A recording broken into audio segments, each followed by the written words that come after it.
Finishing और smoothness में बेजोड़। इंटेलेक्ट सेमी ग्लॉस पेंट जो साधारण पेंट की तुलना में दे ज्यादा coverage. Anti crack, anti fungal और एंटी फेड टेक्नोलॉजी से बना इंटेलेक्ट एक्स कोट शाइन जो दीवारों की चमक को रखे सालों तक बरकरार। और साथ ही intellect prime seal wall sealer, interior and exterior range में अवेलेबल प्राइमर जो दीवारों पर पेंट की पकड़ मजबूत बनाए और घर को रखे नया सालों साल। संपर्क करें 1800-2123-494 पर।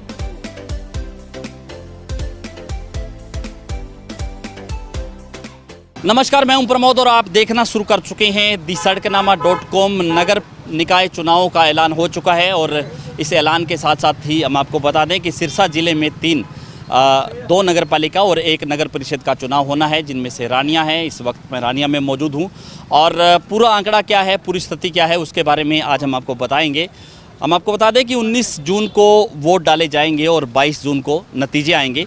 रानिया की स्थिति क्या है, यहाँ पे टोटल 18,437 वोट हैं और टोटल 15 वार्ड हैं, 23 बूथ है। और हम आपको बता दें कि इस बार जो है जो अलग अलग वार्ड हैं उनमें से जो आरक्षित वार्ड हैं, यानी कि शेड्यूल कास्ट के लिए, अनुसूचित जाति के लिए जो आरक्षित वार्ड है वो 4 हैं, जिनमें से 1, 2, 7 और 8। और महिला सामान्य वर्ग के लिए जो आरक्षित वार्ड है वो 4, 5 और 15 हैं। इसी तरह से एससी महिला के लिए 1 और 2 वार्ड है। और अनारक्षित यानी कि जहाँ पे कोई भी व्यक्ति, महिला, अनुसूचित जाति वो चुनाव लड़ सकता है, वो वार्ड हैं 3, 6, 9, 10, 11, 12, 13 और 14। और हम आपको बता दें कि इस अब वार्ड के साथ साथ अब जो स्थिति क्या है यहाँ पे, उसकी जानकारी हम आपको देंगे, क्योंकि इस बार यहाँ पे मुकाबला है वो बेहद रोचक होने वाला है, क्योंकि अलग अलग राजनीतिक जो पार्टियां हैं वो अपने अपने सिंबल पे चुनाव लड़ेंगी, ऐसा ऐलान उन्होंने किया है। और अभी तक राज्य चुनाव आयोग की ओर से आम आदमी पार्टी है, उनको सिंबल पर चुनाव लड़ने का आदेश है वो जारी हो चुका है। इसके साथ साथ भारतीय जनता पार्टी और कांग्रेस के साथ साथ इंडियन नेशनल लोकदल और जननायक जनता पार्टी का जिक्र इसलिए कर रहा हूं क्योंकि इस बार गठबंधन है वो नगर निकाय में नहीं होगा। बेशक उनका राज्य सरकार में गठबंधन है, लेकिन इस बार नगर निकाय चुनाव में जननायक जनता पार्टी अलग लड़ेगी और भारतीय जनता पार्टी चुनाव अलग लड़ेगी। ऐसा ऐलान है वो भारतीय जनता पार्टी के प्रदेश अध्यक्ष ओम प्रकाश धनखड़ ने 2 दिन पहले कर दिया है। और यहाँ हम आपको बता दें कि इस रानिया जो नगर पालिका है वहाँ पे मुकाबला है वो बेहद रोचक होने वाला है। रोचक इसलिए कहूँगा क्योंकि यहाँ पे जो रानिया के विधायक हैं रणजीत सिंह चौटाला, जो निर्दलीय यहाँ से विधायक चुने गए और उसके बाद हरियाणा सरकार में कैबिनेट मंत्री बने। इस बार चूँकि उनका ये हलका है और चूँकि निर्दलीय है रणजीत सिंह, तो इस इलाके में भारतीय जनता पार्टी के जो चुनाव लड़ चुके रामचंद कंबोज, उन्होंने चुनाव लड़ा था। तो अब भारतीय जनता पार्टी है उसकी तरफ से उम्मीदवार कौन आता है, ये भी एक देखने वाला पहलू होगा। इसके साथ साथ रणजीत सिंह चौटाला हैं, वो भी अपना प्रत्याशी चुनावी मैदान में उतारेंगे। ये भी एक आने वाला समय बताएगा कि या भारतीय जनता पार्टी के साथ जाते हैं।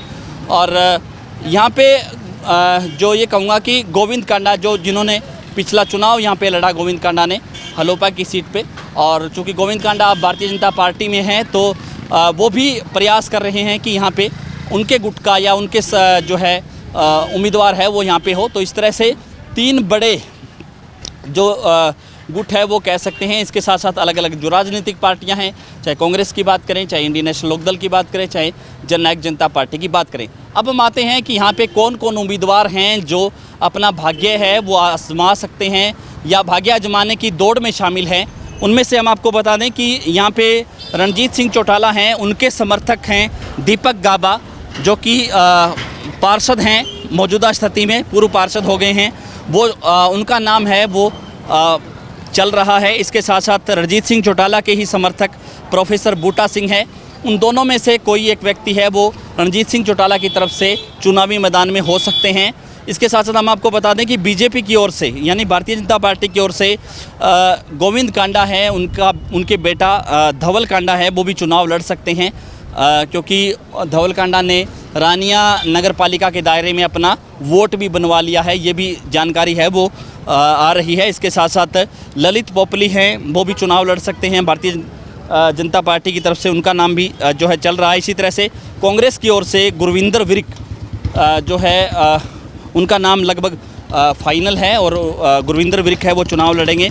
जननायक जनता पार्टी की तरफ से मक्खन ढिल्लो, अवतार सिंह जो पूर्व में पार्षद हैं वो चुनाव लड़ सकते हैं। इसके साथ साथ INLD की तरफ से गुरजंट सिंह जो पूर्व पार्षद हैं उनका नाम लगभग तय माना जाता है। इसी तरह से आम आदमी पार्टी जो इस बार सिंबल पे चुनाव लड़ रही है उनमें से राजेश मलिक और बलकार सिंह रामगढ़िया हैं, वो 2 उम्मीदवार हैं, वो आम आदमी पार्टी की तरफ से यहाँ पे चुनाव लड़ सकते हैं। अब हम आपको बता दें कि यहाँ पे इस बार चूँकि मैंने आपको पहले भी बताया था कि रणजीत सिंह चौटाला और गोविंद कांडा के साथ साथ भारतीय जनता पार्टी के जो उम्मीदवार हैं रामचंद्र कंबोज, तीनों ही अपने अपने जो लोगों को अपने अपने जो समर्थक हैं उनको टिकट दिलाने का प्रयास कर रहे हैं कि वो भारतीय जनता पार्टी की टिकट पे यहाँ से चुनाव लड़े।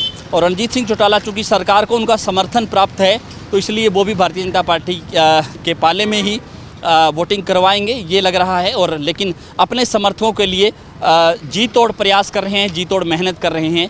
और चूँकि इस बार ये कह सकते हैं कि इन तीनों ही जो गुटों का अगर एक उम्मीदवार होता है तो उसमें संभावित है कि दूसरे गुट है वो उनके साथ जाना नहीं चाहेंगे। ऐसा चूँकि विवाद है वो हो सकता है, क्योंकि अगर गोविंद कांडा के बेटे धवल कांडा यहाँ से उम्मीदवार होते हैं तो रणजीत सिंह के समर्थक हैं उनको वोट नहीं डालेंगे। और इसी तरह से रणजीत सिंह के समर्थक अगर यहाँ पे चेयरमैन के उम्मीदवार होते हैं तो निश्चित तौर पर गोविंद कांडा और भारतीय जनता पार्टी का जो कैडर है वो उनके साथ जाएगा या नहीं जाएगा वो एक आने वाला समय बताएगा। लेकिन ये कह सकते हैं कि रानिया की सीट पर इस बार मुकाबला है वो बेहद रोचक होने वाला है। तो तमाम जो 15 वार्ड हैं रानिया के और अलग अलग वार्डों की हम स्थिति है आपको लगातार बताते रहेंगे। यहाँ के चुनावी मुद्दे क्या होंगे और नगर पालिका जिसकी जिम्मेदारी है सड़क जो है, बिजली, पानी और जो स्ट्रीट लाइट्स है, सीवरेज की व्यवस्था है, तमाम जो इसके साथ साथ जो विकास करवाने का जो मुद्दा है, चाहे सड़क की बात करें चाहे कूड़ा उठाने की बात करें, तो तमाम जो मुद्दे हैं उनको लेकर के भी हम वार्ड के अलग अलग वार्डों में जाकर के अलग अलग लोगों से भी बातचीत करेंगे। तो लगातार हमारे साथ बने रहिए और इस वीडियो को आप ज़्यादा से ज़्यादा शेयर जरूर कर दीजिए। आपकी इसको लेकर के क्या राय है, आप हमें कमेंट सेक्शन में अपनी राय है वो जरूर दे सकते हैं। बहुत बहुत शुक्रिया।